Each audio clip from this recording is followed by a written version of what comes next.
Гостиварци периодов не можат да дојдат до чист воздух. Мерната станица деновиве повторно покажува високи вредности на загадување.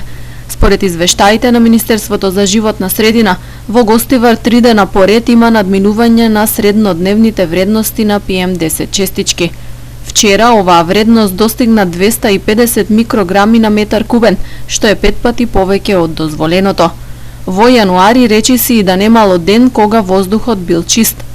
Ноќеска Гостивар беше најзагаден град во Македонија. Во 19 часот беа измерени рекордни 432 микрограми штетни PM10 честички.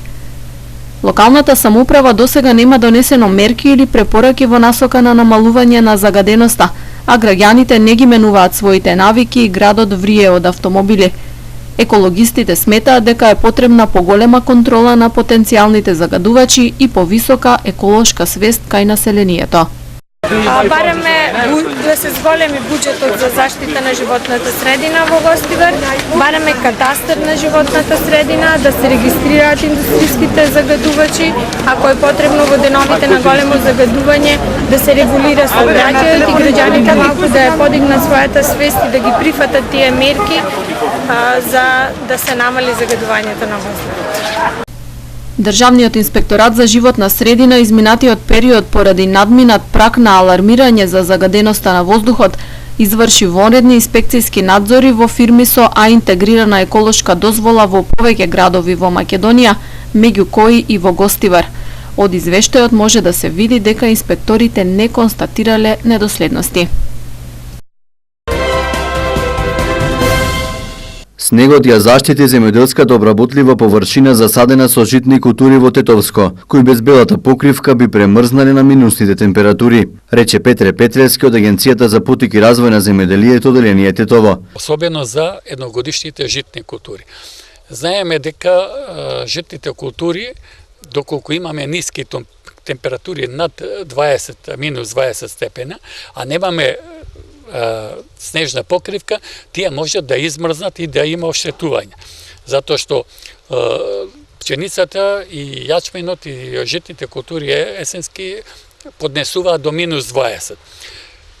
Со самата снежна покривка на 2 см над почвата температурата е минус 2 до минус 3 степена, што значи тоа е поволно и добро за житните култури. Истовремено ова снежна покривка влијае и на акумулирањето на почвата со влага за наредниот период, а знаеме дека во минатиот период, есенскиот поготово, имаме доста сушен период. Ова значи ќе биде позитивно за земјоделието по однос на акумулирање на влагата во почвата. Тој истакна дека минусните температури влијаат позитивно и на земјоделската обработлива површина, со кои се умртвуваат бактериите и пестицидите. Кај ниските температури во овој момент кога имаме снежна покривка се користи, поготово се користи во однос на уништување на патогените и инсектите кои што се задржале, односно презимуваат во овој период и може во пролета да направат големи штети. Истакна Петревски. Земјоделската површина во Тетово претежно засадена со житни култури, како и традиционалните гранки, пченка и граф. За канал 77 од Тетово, Зоран Димовски. Полициски службеници на секторот за внатрешни работи Тетово вчера извршиле претрес во домот и помошни простори на 31-годишен жител на Тетовско Боговиње. При претресот пронајдена е ловечка пушка која со потврда е одземена од неговиот 51-годишен татко, кој не поседувал дозвола за истата. Тој е приведен задржан во полициската станица Тетово и по целосното расчистување на случајот против него ќе следува соодветен поднесок, информираат од СВР Тетово. Вчера околу 16 часот и 35 минути во полициската станица Тетово задржани се двајца албански државјани на возраст од 34 и 42 години, кои претходно биле приведени во полициската станица за граничен премин Јажинце. Албанските државјани кои непријавено престојувале во Република Македонија предадени се на отсекот за прекуграничен криминал, миграција, странци и реадмисија Тетово, а потоа депортирани во нивната матична земја. Во полицискиот билтен на СВР Тетово регистрирани 2 напади од куче врз граѓани.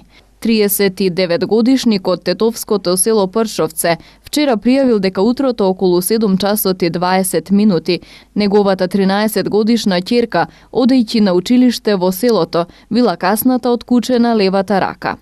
Вчера околу 13 часот и 30 минути во дворот куќа на улица Светозар Спировски во Гостивар, 56 од Гостивар бил каснат од куче. Православните христијани утре на 31 јануари го слават празникот Свети Атанаси Зимен. По повод празникот чествување ќе има во манастирскиот комплекс Свети Атанаси на Балтепе, каде свештенослужители на Тетовското архиерејско наместништво ќе отслужат света божествена литургија. По литургијата ќе биде извршен чинот на мал водосвет и ќе бидат прережани кумските колачи. Годинешните кумови присутните верници ќе ги послужат со топол чај и ракија. Инаку традиционално на Свети Атанаси и на Тетовското кале, тетовци ја продолжуваат прославата на празникот се до вечерните часови со сеопшта народна веселба. Чествување на празникот ќе има и во Долно Седларце. Во црквата Свети Атанаси со почеток во 8 часот ќе се отслужи света божествена литургија, пошто во 10 часот ќе бидат прережани кумските колачи од страна на митрополитот Тетовско-Гостиварски господин Јосиф. За присутните верници ќе биде приредена заедничка трпеза. Чествување на големиот христијански празник Свети Атанаси организира и црковниот одбор на село Требош.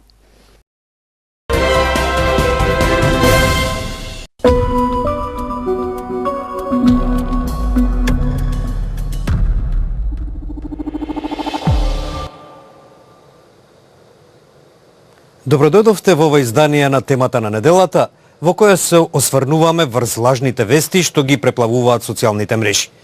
Постои ли начин да се справиме со нив? Почнуваме со еден своевиден обид како да се сврти вниманието врз штетното влијание на лажните вести. Во пресред на американските среднорочни избори, во Њујорк е отворена така наречена трафика за дезинформации. Во неа се изложени списанија со лажни наслови, со цел да се разоткријат опасностите од дезинформациите, но и да се едуцираат луѓето за тоа како да ги препознаат. Детски боречки клуб, убици на болка во нашиот водовод. Хилари Клинтон вели дека FBI им достава ураниум на русите. Насловите може би изгледаат абсурдни, но тие беа меѓу најчитаните приказни кога беа објавени на социјалните медиуми. Кайл Поп, уредник и издавач на Columbia Journalism Review, стои зад идејата за отворање трафика во Менхетен, во која ќе има вестници полни со лажни вести. We took stories that had been shared widely on the web and we put them in hardcover form in what looks like real publications. It enables you to see how absurd it is, right? It enables you to think about like the fact that this is ridiculous and doesn't make any sense, but yet people do still share this stuff. Во лажните вестници и списанија е објавен и бесплатен водич за откривање на дезинформации и лажни вести. Take a second to think about where it might be coming from. You know, it doesn't take a lot of advanced skill to do just a tiny bit of research to figure out like where do these headlines start. Советите вклучуваат проверка на емоциите и прашања за изворот и содржината. We're trying to really differentiate fake information from real information that real journalists produce, because we're in a climate now where the two things are being sort of conflated, where people are equating misinformation with real journalism, and it's dangerous. People respond in unpredictable ways to it, and it's also helping to create mistrust of journalism. Трафиката за лажни вести беше отворена една недела пред така наречените среднорочни избори за Американскиот конгрес. За њујорчани станува збор за добра идеја. I mean, I think it's interesting. I think it is a good idea to bring it out there that people actually believe some of this nonsense. I think it's really important. I have a lot of friends that definitely will send me things that are clearly false. And me personally, if anything seems weird, I like to check in multiple places. So I think fact checking is really important, and it's a huge issue. I mean, it's obviously a real problem. Everyone knows it's a real problem. All we can kind of do is, educate people, get people literate in consuming the news. Во минатата година, Facebook објави дека Русија се обидела да влијае врз гласачите во Соединетите држави преку таа социјална мрежа во периодот пред изборите во 2016 година. Москва ги негира ваквите тврдења. Од тогаш технолошките гиганти, како што се Facebook и Google, ги засилија нивните напори да се справат со ширењето на лажни вести. Од лажните вести секако не се поштедени ни граѓаните на Македонија, особено во овој период на политички турбуленции во врска со процесот за менување на името на земјата во согласно со договорот со Грција. Па така терминот лажни вести се почесто е присутен и во партиските меѓусебни обвинувања. Експертите велат дека постојат техники кои се учат за тоа како да се препознаат лажните вести. Невистините информации, полувистини или манипулации, односно така наречените лажни вести, ги преплавија социјалните мрежи и онлайн медиумите. Ваквите информации влијаат врз публиката и според експертите тие најчесто се пренесени за некаков интерес или со цел да нанесат штета на некоја личност или организација. Еден од ваквите примери е кога на социјалните мрежи се појави документ со наводна оставка на министерот за надворешни работи Никола Димитров, пошто министерството демантираше наведувајќи дека се работи за дезинформација и фалсификуван документ. Исто така минатиот месец беше споделувана лажна објава дека председателот на ВМРО ДПМН Христијан Мицкоски го напушта Твитер поради вулгарна реторика на мрежата, а Мицкоски напиша дека станува збор за ширење невистини и оти ќе продолжи да користи Твитер. Последниве неколку години терминот лажни вести се почесто е присутен и во партиските соопштенија, во кои партиите меѓусебно се обвинуваат за ширење невистини. Ако би го контекстуализирале во домашните медиуми во Македонија е дека честопати едниот момент е кога се пласираат вие ги нарекувате лажни вести, ја би ги нарекла некогаш и непотврдени информации, е трката, притисокот со времето. Значи да се пласира информацијата што поскоро во нула време, бидејќи нели тоа е борбата за поголема читаност, гледаност и така натаму. Меѓутоа, вториот момент е каде што одредени информации се испраќаат, како што реков и претходно, со одредена заднина, без разлика за фаворизирање на определена политичка идеја или бизнис идеја. Но како публиката реагира кога ќе дојде во контакт со лажни информации?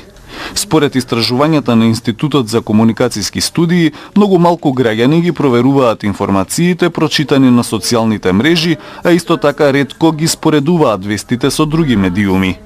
Теменугова истакнува дека публиката треба да работи на стекнување знаење за препознавање што е професионално обработена информација. Тука ние можеме да кажеме дека алармот каде што треба да видиме каде грешиме, дали на публиката и треба одредени вештини, знаења за да може да уме да го препознава влијанието и задната порака на информацијата која што се пласира. Дали имаме манипулација, дали таа информација е доволно проверена, дали е доволно вистинита. Значи, сите тие се техники кои што се учат и публиката се повеќе треба да биде свесна за овие ризици. Според истражувањата на Институтот за комуникацијски студии, во Македонија се уште примарен извор за информирање е телевизијата, но сепак возрастната публика најмногу гледа телевизија, за разлика од младите кои се информираат на интернет. Возрастните повеќе следат политика, додека младите повеќе се заинтересирани за вести од забавата и шоу бизнисот, се вели во заклучоците на истражувањето. Нашите Facebook, Twitter и YouTube се отворени за вашите коментари во врска со лажните вести и како да се одбраниме од нив. Довидување.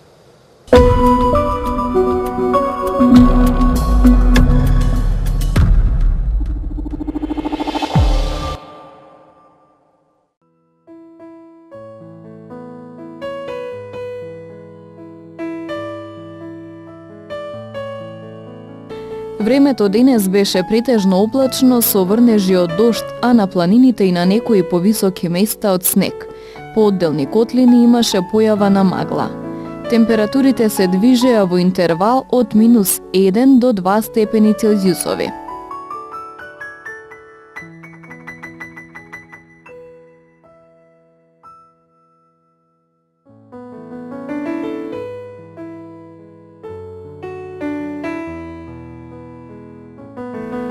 Утре не очекува претежно облачно време, со повремени врнежи од дожд, а на повисоките места од дожд и снег. На планините само од снег. Врнежите ќе бидат со слаб до умерен интензитет. По одделни котлини ќе има појава на магла. Температурите ќе се движат во интервал од -3 до 1 степен Целзиусов.